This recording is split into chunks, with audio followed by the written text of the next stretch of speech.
Good morning and good afternoon. Thank you so much for joining us for the Weekend Wellness Hour show today.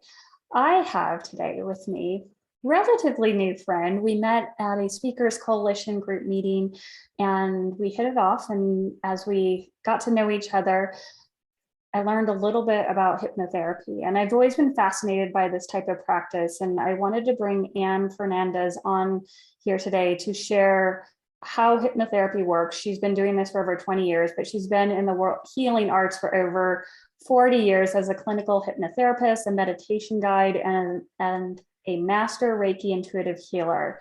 And she's also a spiritual coach. So thank you so much, Anne, for joining us today. Really appreciate you being here. Great to be here.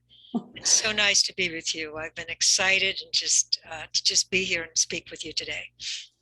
It's wonderful. And I know I touched on a little bit about your background, but I'd love to hear, what was your journey into getting into the healing arts, as well as even diving more deeply into hypnotherapy? Well, honestly, I think the whole spiritual journey, healing arts, began when I was a kid, growing up on an island in the Caribbean, in a small village and so on. And just having nothing else to do or distract me, I was always out with nature. I mean, because it was all around. And I really do feel like that connection with nature was what allowed me to really grow and expand my awareness and sort of walk the path I'm walking now. I really do believe it started there. And to this day, I would say nature is my temple. Uh, so so that was then. And then when I came here, I thought I was either going to be, you know, a psychotherapist or, working with families, working with people. And so I started college going down that path. And then someone began speaking with me about hypnotherapy work.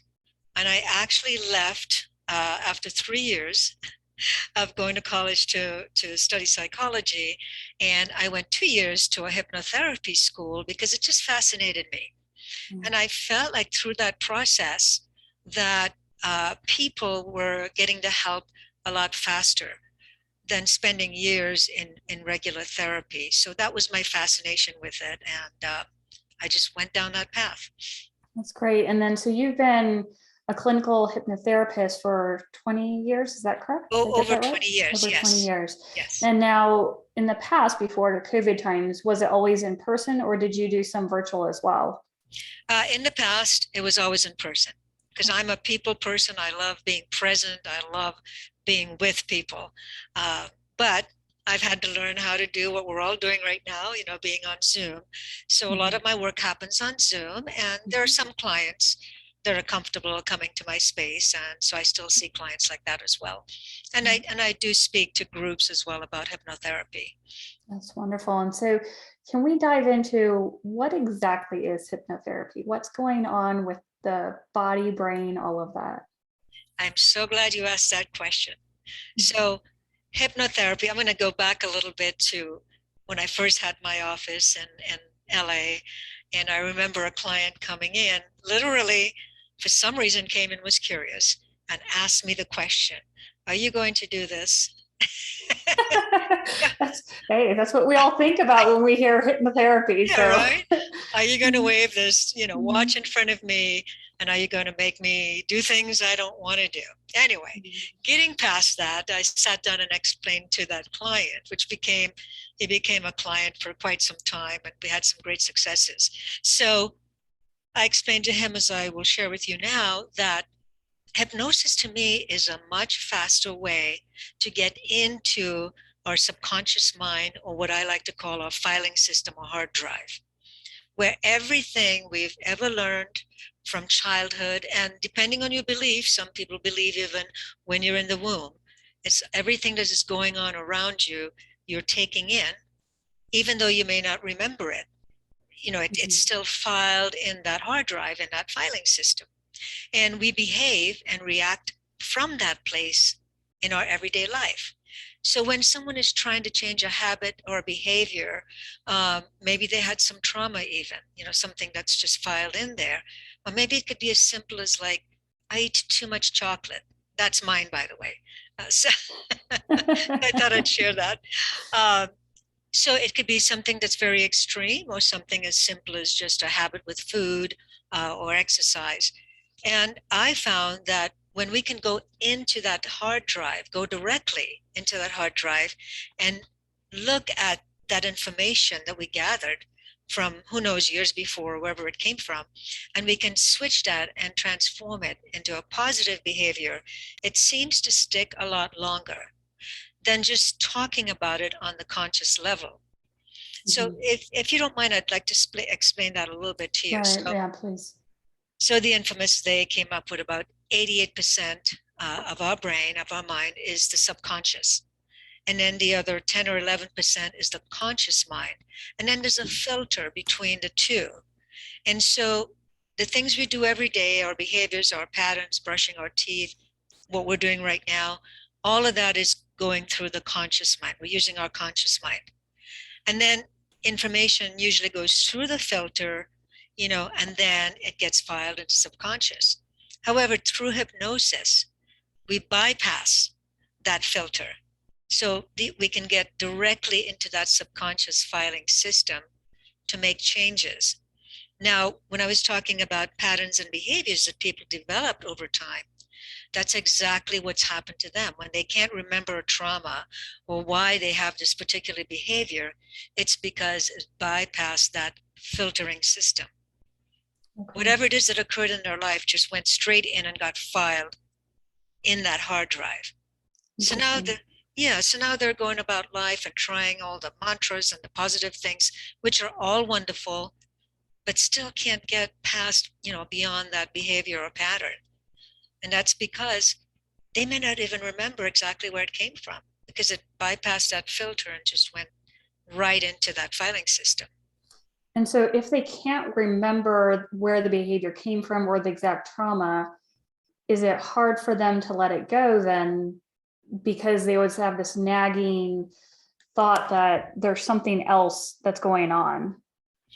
Well, if they're trying to do it normally, and when I say normally, I mean just trying all the other things that are available out there, and there's no judgment, no good or bad. I mean, right. Everything works, right? Everything we do for forward movement works. But like I said, I feel that it just happens on such a deep level. It becomes much more permanent when we try to transform things, when we go to that level through hypnosis. Interesting.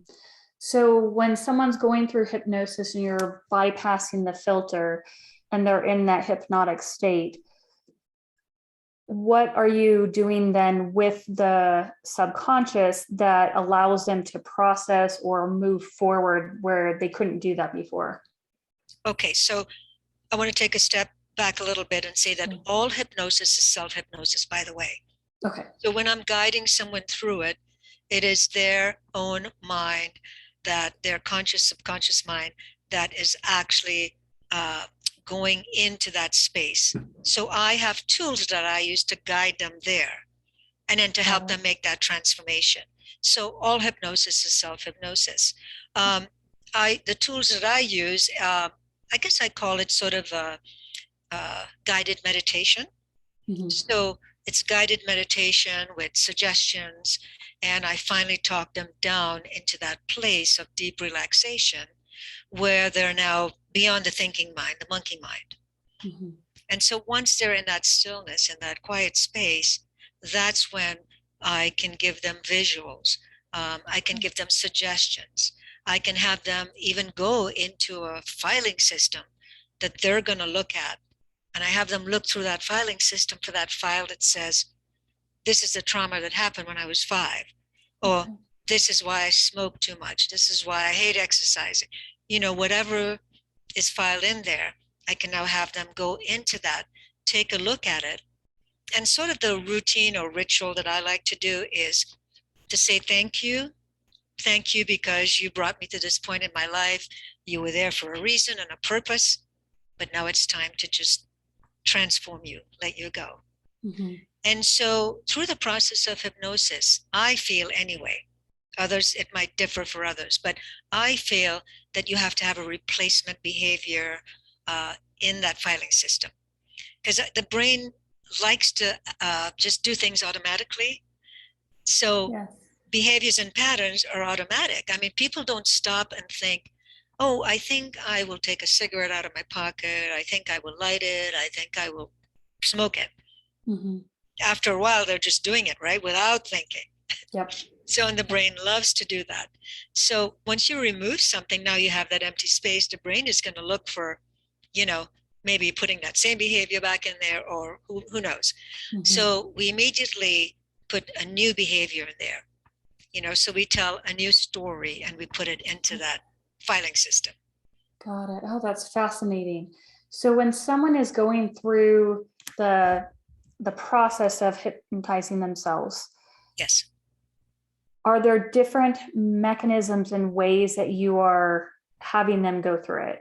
So like something that would allow me to do it, is that going to be the same method as someone else, or are there different methods? Uh, I would say different. We're all different, right? We're Right, all right. unique.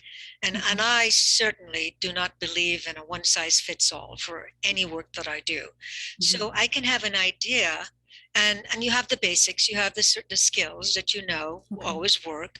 However, when someone shows up, I have an NLP background as well, which is neuro linguistic programming.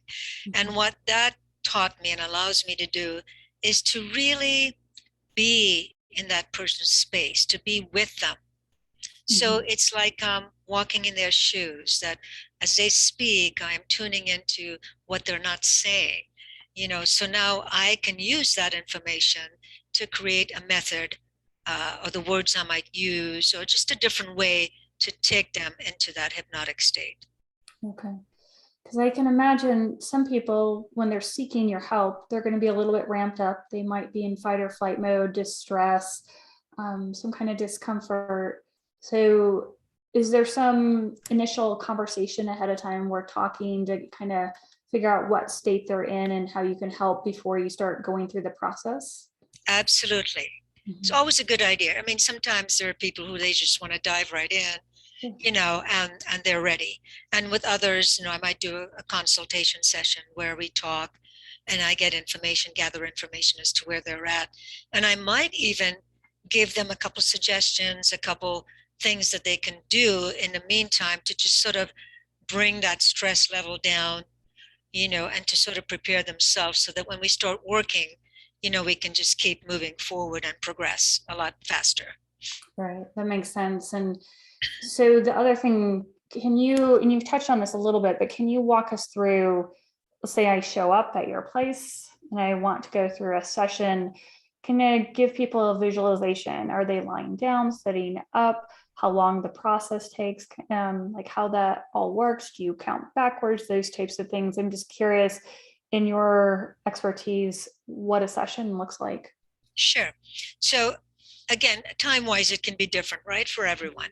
Some people will just go right in, very deeply at the very beginning, and others it just takes a little bit longer. And so I keep so they're usually lying down. Head is kind of up because I don't want them falling asleep. Because some people will go so deep they'll just go into deep sleep. However, the subconscious mind is still picking up information.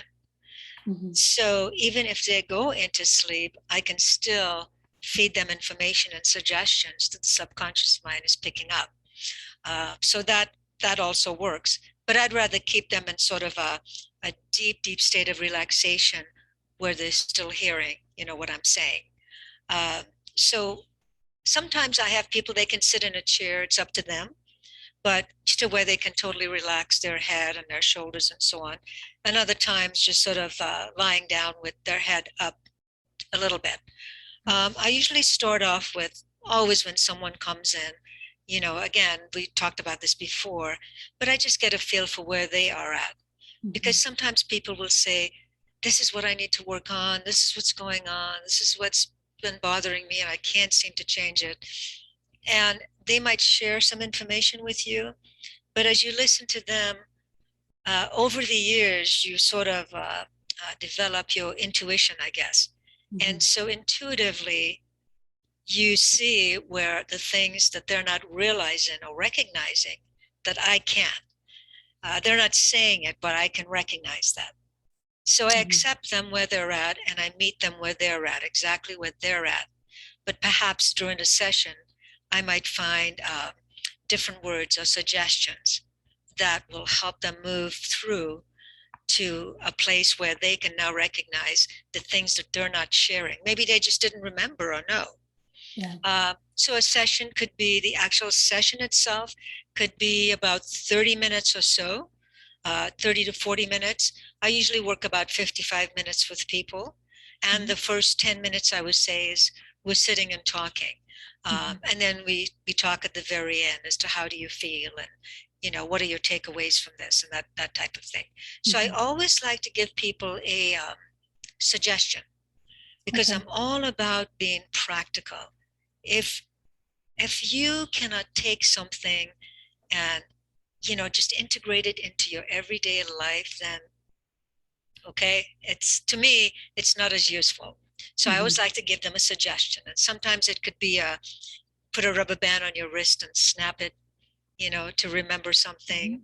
Take a drink of water, maybe take 3 deep breaths, and you will remember this, deep relaxation you just had, or the suggestion. So I always give them something they can take away from the session that they can keep using on a daily basis. Did I miss anything in answering your question there? Yeah, I'll ask a few more questions. When you're offering this suggestion, is it you're offering it during the hypnotic state that they remember afterwards? Yes. Is that what? Okay, but I just wanted to clarify that. Someone who hasn't undergone a session before, so I just want to make sure. Absolutely. Okay, and so then when a person is coming out of the state, do you walk them out of it, or is it a snap of the fingers and boom, you're back to full consciousness? No, absolutely not. So, and going back to when I first started out, I love doing the count, by the way. So I usually do all the way 10 to 1, and I have them imagine that they're walking down a set of stairs. And each count, they're going down deeper and deeper, into relaxation. And then at 1, they step off into, and what I create something at that very last step when I take them down for that particular person. So it's a very individual thing. For some people, they might have spent time on the beach or in the woods. And I like helping people create what I call a sanctuary within their mind. And once they have that sanctuary established in their mind, then I give them a suggestion also that no matter if the stress, the craziness out there in the world is happening, that they can remind themselves to immediately go to that sanctuary. And they will have that same feeling that I walk them through that process. Okay, that's great. And now, in the middle of kind of poking around at some of the traumas that people experience that's in their subconscious mind, do you have emotional responses? I know sometimes there could be crying or arm movements in some of the work that I do, but I wasn't sure if with hypnotherapy, do you see the same types of responses? Absolutely. Mostly crying. I've even had some laughter, depending on what came up for them. But I would say mostly just highly emotional. And their breathing, you could feel that they're feeling some stress, and so their breathing changes a bit. So yes, absolutely. Okay. And then I imagine that safe place or sanctuary that you've helped them create that also provides some comfort for them as well as they're going through this. Do you mention that multiple times then during it to try to help them find some safety as they're processing? Yes, yes, and yes.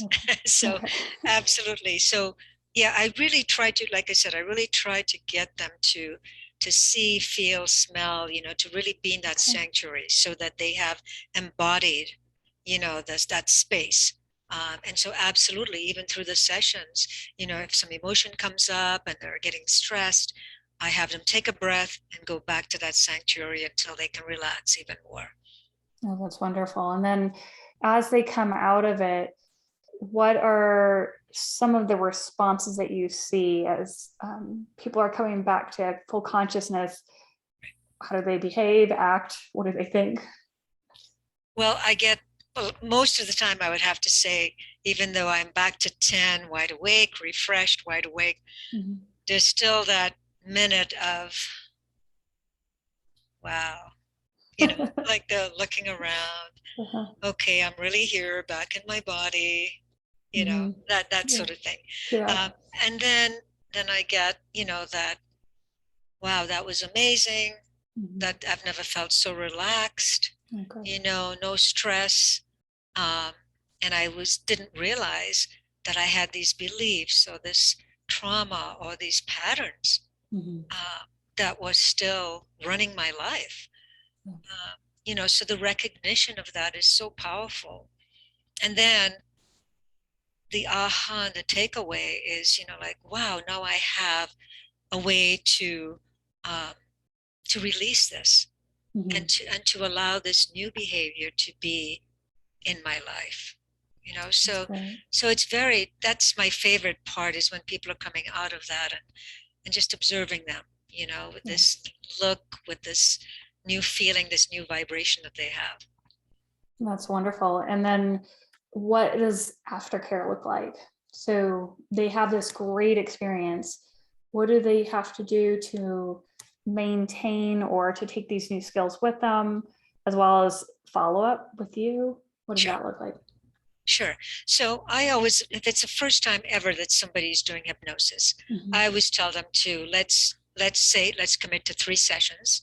mhm, Let's see how it goes. Now, what might happen, and what happens a lot of times, is that we get in touch with something traumatic, some behaviors, some patterns that are so deep that it actually takes a few more sessions and that guiding them through that. mhm, However, my I just love it when someone says, yes, I get it, and they go home and they do the homework. mhm, And what the homework can be is finding a way to go into stillness, and remembering that sanctuary, remembering that space, actually acting out the new behavior, because we've now replaced that old pattern or behavior with something new.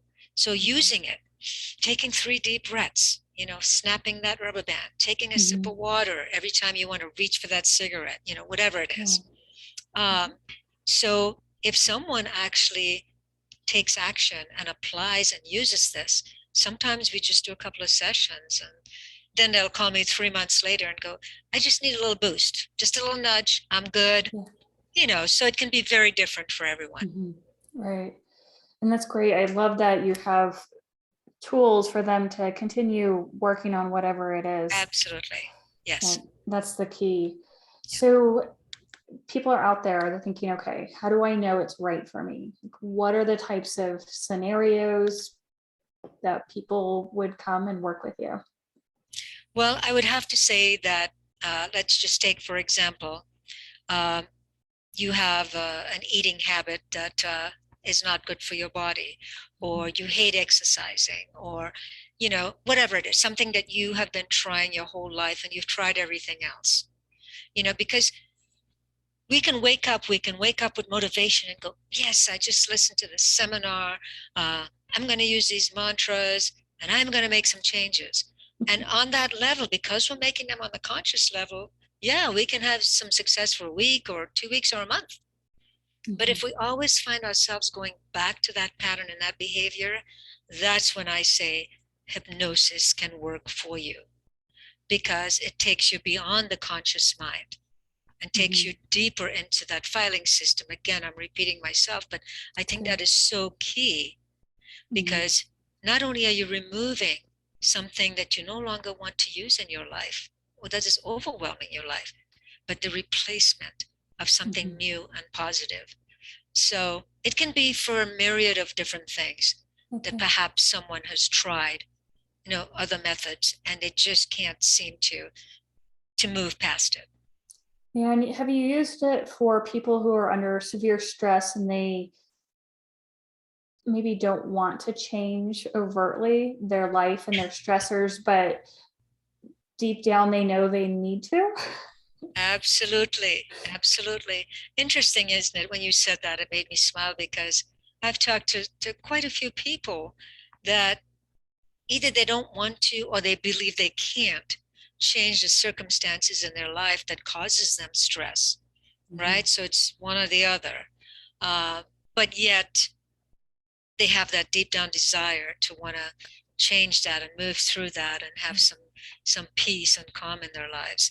So yeah, I also work with those type of clients as well. Absolutely. Yeah. And so what do you do or say to address some of the fears? And there's definitely the fear of people don't want to face their fears of their subconscious. Maybe they fear letting go, Yes. fear what may show up. How do you handle that? So when you're talking about fear in general, and it can be fear about anything, right? I mean, Mhm. what's one of the biggest fears? Fear of death, and I speak on that. I have a piece that I did a talk on called Dying to Live. Mhm.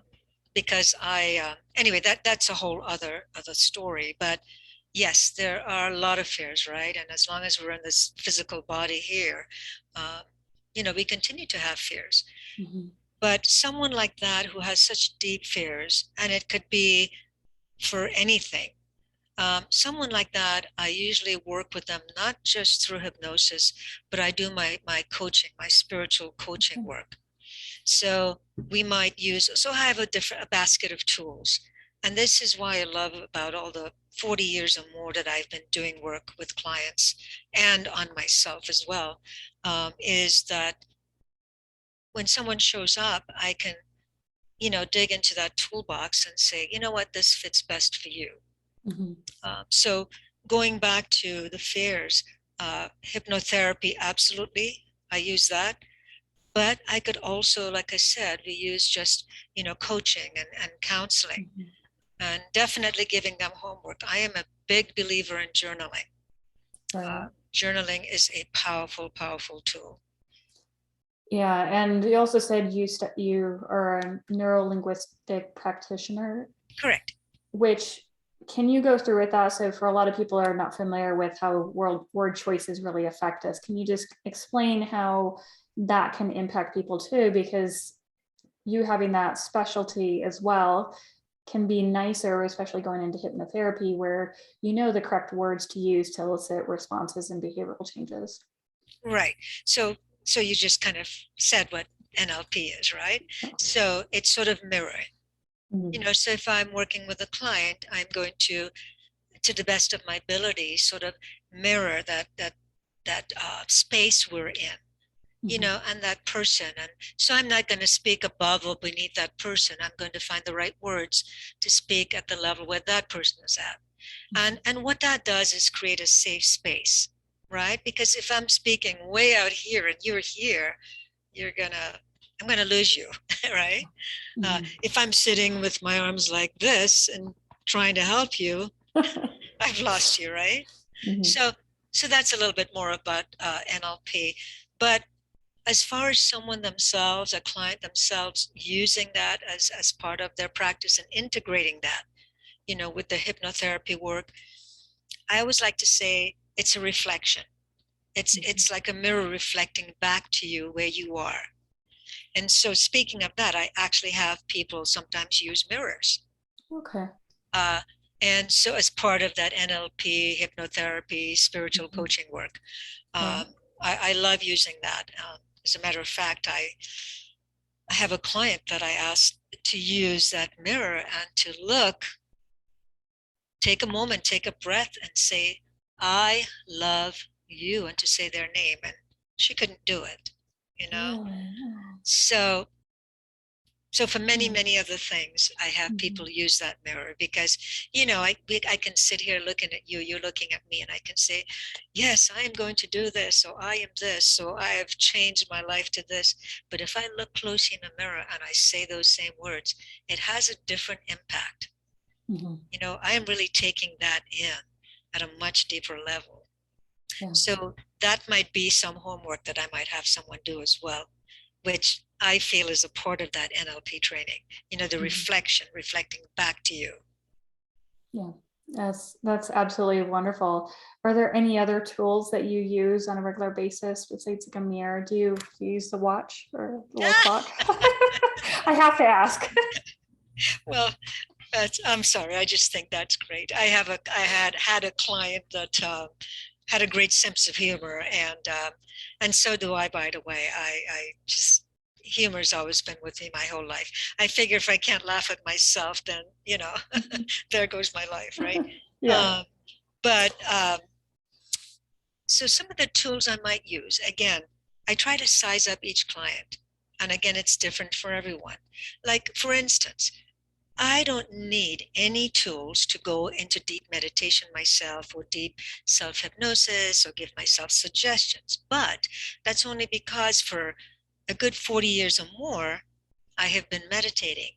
So I've developed those muscles to the point where I can just say or decide I'm going to meditate. So I can just go into that deep space like that.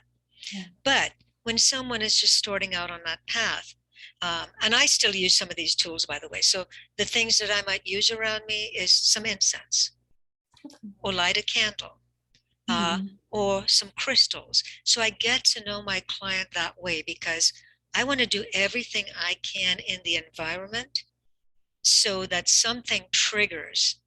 Oh, wow, it's time to relax. When you smell incense, what do we think immediately, right? Do you think Oh, wow, peace? Yeah. peace, meditation. Oh, we light a candle, right? Same. Yeah. So yes, there is a lot of different tools I might use, but I only pull them out once I get to know that client. For myself, I love having the smell of incense in my space. So I might already have my room prepared, with that sense of it's time to be calm and relaxed. Yeah. So I might have a candle lit and a little incense going as well.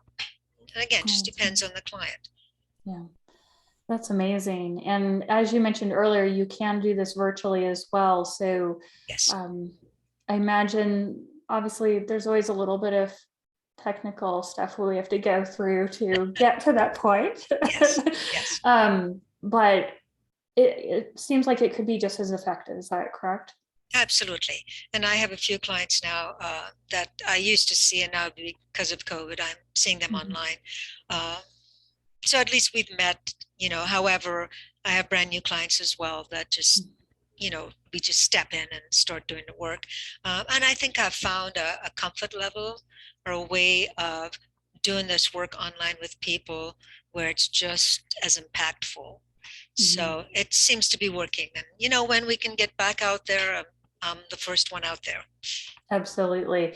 And one thing I found with doing virtual sessions, a lot of clients seem to like being able to do something at their home, not having to drive. There's a comfort of them being able to use what's in their environment Yes. to bring about a change in themselves. So I do think there is some benefit to having this virtual world as well, especially for helping us understand what's going on in a person's home environment and how can we make adjustments or give suggestions to them to bring about a change. Absolutely. It was all new for me getting on Zoom and doing my work on Zoom, so I was feeling my way through it as well. But I've noticed not only as I create my environment around me in my space, that I will start talking to the client about, so hey, let's take a look at what's around you right now. Is there upheaval? Is there things that remind you of, a stressful time? So I have them, if they can, shift some of those things or at least move them further away from the space we're working in. Yeah. And maybe if they so choose to light some incense or light a candle. So we have that discussion as well, where they can create a space that can be very impactful as well. And I would say for most people, it does seem to work really well being in the comfort of their own space. That's great. And I love that. I mean, you're also able to work with people around the world. So there's definitely some benefits to having the internet and having the ability to share this to anyone worldwide. Yes. So how can people reach you if they want to contact you, discuss what you do, and maybe do a session? Sure. So they can actually, my email is ionsAnne@gmail. That's IONSANNE@gmail.com. Okay. So that's a good way for them to send me messages. They can also look at my website, which is risingawareness.com. They can sort of scan the that for other information as well. I also have a book on Amazon, and it's called Moonlight Pon Wire. And that's P-O-N with a little apostrophe, because growing up in the islands, we had, we spoke with a slang. And I'll tell you a quick story about how the title came about. So in the village where I lived, we didn't have lights, and we got the first street light. So I grew up with no water and lights and all that stuff, right?